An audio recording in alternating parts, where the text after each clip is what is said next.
కూడా చెప్పారు. సో దానికి సంబంధించి మీ రెస్పాన్స్ అంటే ఇది నిన్న జరిగిన అనకాపల్లి జిల్లా అచ్యుతాపురం ఫార్మ్ హౌసెస్లో జరిగింది. చాలా బాధ కలిగింది. చాలా ఇది రిపీటెడ్గా మొన్న ఒక 3 వీక్స్ బ్యాక్ కూడా ఒక జరిగింది. ఒకళ్ళు ఇద్దరు చనిపోయారు. నేను ఎప్పటికప్పుడు అడుగుతూ ఉన్నాను, ఇది పొల్యూషన్ కంట్రోల్ బోర్డు కింద రాదు. అంటే ఎన్ని ప్రమాదాలు మీ అందరికీ తెలిసింది. పొల్యూషన్ ఎమిషన్స్ ఉన్నాయా లేదా అని చెక్ చేయడమే తప్ప, ప్రమాణాలు చెక్ చేయడం తప్ప, ఈ సేఫ్టీ నామ్స్ కానీ ఇవన్నీ ఈ మనకి director of factories, labour, fire department, అలాగే కేంద్ర ప్రభుత్వ ఆధ్వర్యంలో ఉండే petrol and explosive safety organisation పర్యవేక్షిస్తాయి.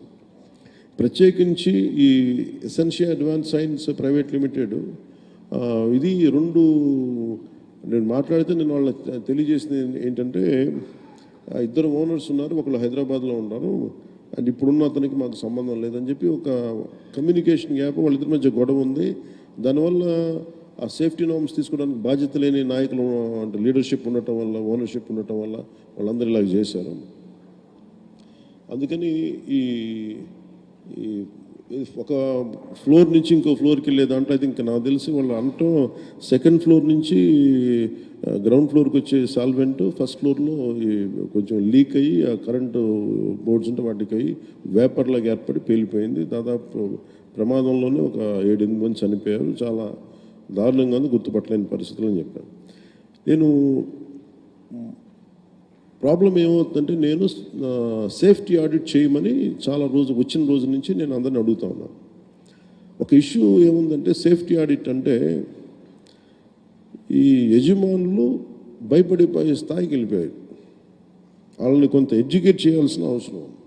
ఇప్పుడు ఎనీ టైం సేఫ్టీ ఆడిట్ అనగానే మా పరిశ్రమలు మూసేస్తారా, లేదంటే ఏం జరుగుతాయి, ఎలాంటి రిపోర్ట్స్ ఉంటాయంటే, there are lot of gaps in safety ఇష్యూస్లో చాలా గ్యాప్స్ ఉన్నాయి. సో అందుకని నేనేం చెప్పానంటే, ఇండిపెండెంట్గా పిలవండి. నేను ఆల్రెడీ ఒక రౌండ్ ఆఫ్ మీటింగ్స్ నేను పారిశ్రామికవేత్తలతో చేశాను, ఎస్పెషల్లీ వైజాగ్ ఏరియాలో. హిందుస్థాన్ మన షిప్పింగ్ యార్డ్ వాళ్ళతో కూర్చోబెట్టి నేనేం చెప్పానంటే, మీరు ఎన్ని చర్యలు తీసుకుంటారు పనిచేసే వాళ్ళకి కానీ పొల్యూషన్ కంట్రోల్ నామ్స్కి సంబంధించి మీరు ఎలాంటి చర్యలు తీసుకున్నారు మాకు వివరించండి అంటే, వాళ్ళు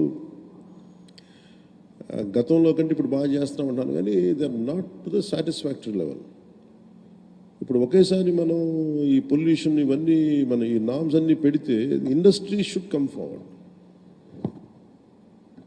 అంటే ఇది నేను చాలా రోజుల నుంచి నేను కోరుకుంటా ఉన్నాను. నేను ప్రత్యేకించి మరీ చెప్తున్నాను. ఇప్పుడు అంటే నేను ఎందుకు కొంత ఒక అడుగు ముందుకేయడానికి నేను ఎందుకు సంకోచిస్తున్నానంటే, ఒకసారి అది ప్రభుత్వానికి ఇబ్బందిగా ఉండకూడదు. గబుక్కి నా ఉద్దేశం సేఫ్టీ ఆడిట్, జనాల ప్రాణాలు పోకూడదు, కార్మికుల ప్రాణాలు పోకూడదు అనుకునే పరిస్థితిలో ఉంటాను నేను ఎప్పుడు. అలాంటిది మళ్ళీ ఇలాంటి సేఫ్టీ ఆడిట్ చేస్తే ఉన్న పరిశ్రమలు వెళ్ళిపోతాయి అని చెప్పి ఒక వదంతి ఉంది. అది కొంచెం మాట్లాడతారు నాతోటి, మీరు ఇలా చేస్తే పరిశ్రమలు వెళ్ళిపోతాయి, పరిశ్రమలకి అనుకూలమైన వాతావరణం ఉండదు అంటే. నా ఉద్దేశం ఏంటంటే, అది కనీస భద్రత అనేది పరిశ్రమలు ఇవ్వాల్సింది కదా. నేను పరిశ్రమలో ఇంక్లూడింగ్ ఆక్వా వాళ్ళకు కూడా చెప్పాను. సో గ్రేట్, చాలా సంపాదన ఉంది, రాష్ట్రానికి ఆదాయం ఉంది, మనకి ఈ పరిశ్రమల ద్వారా చాలా సంపాదన ఉంది. కానీ ప్రయారిటీ ఎవరైతే పని చేస్తారో వాళ్ళకి ప్రాణరక్షణ కూడా చాలా అవసరం కదా. ఆ నామ్స్ ఏంటి ఒకసారి మాట్లాడదామని నేను అనుకుంది ఏమంటే, సెప్టెంబర్ మిడ్లో వెళ్దాం అనుకున్నాను. నా విల్ మేక్ ఇట్ సెప్టెంబర్ ఈ మంత్ ఎండింగ్లోనే నేనే వెళ్ళి కూర్చుంటే ఒక మీటింగ్ చేస్తాను ప్రత్యేకించి వైజాగ్ పొల్యూషన్ కానీ వైజాగ్లో ఉండే చుట్టుపక్కల పరిశ్రమలో ఉండే సేఫ్టీ నామ్స్, వీటి మీద నిరంతరం ఇది ఒక ప్రాక్టీస్ అయిపోయింది. ప్రతి 2 వారాలకు 3 వారాలకు మైనర్ ఇన్సిడెంట్, మేజర్ ఇన్సిడెంట్ జరుగుతూ ఉన్నాయి. వీటికి ఇంకా అది మినిమైజ్ చేయాలి, అసలు కంప్లీట్గా ఎలిమినేట్ చేసే పరిస్థితికి రావాలంటే ఏం చేయాలని ఒక కలెక్టివ్ అక్కడ ఉన్న పారిశ్రామికవేత్తల ద్వారా, ముఖ్యంగా కెమికల్ ఇండస్ట్రీస్ లేదంటే ఫార్మాస్యూటికల్స్ వాళ్ళతో కూర్చోవాలి. అలాగే ఫార్మాస్యూటికల్ ఇండస్ట్రీస్ కూడా ఎఫ్లూయెన్స్ 2 కిలోమీటర్ల లోపలికి వదిలేస్తామంటున్నారు, కానీ దానిలో కూడా చాలా ఇబ్బందులు ఉన్నాయనేది చెప్తా ఉన్నారు. వీటి మీద ఒక క్లీన్ సేఫ్టీ మన పొల్యూషన్ ఆడిట్ అయితే జరగాలి. అది we will take it forward. ఇది చాలా బాధ కలిగిస్తుంది. ప్రతిసారి చనిపోవటం, సంతాపం ప్రకటించడం లేదంటే ఎక్స్గ్రేషియా ఇవ్వటం ఇదొక ప్రాణాలకి ఒక విలువ లేకుండా ఇస్తున్నాం, కానీ అది లోపల చాలా చాలా కలిచేసేది, బాధేస్తుంది.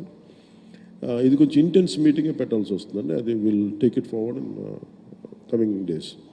Sir good morning sir. మీరు చెప్పండి.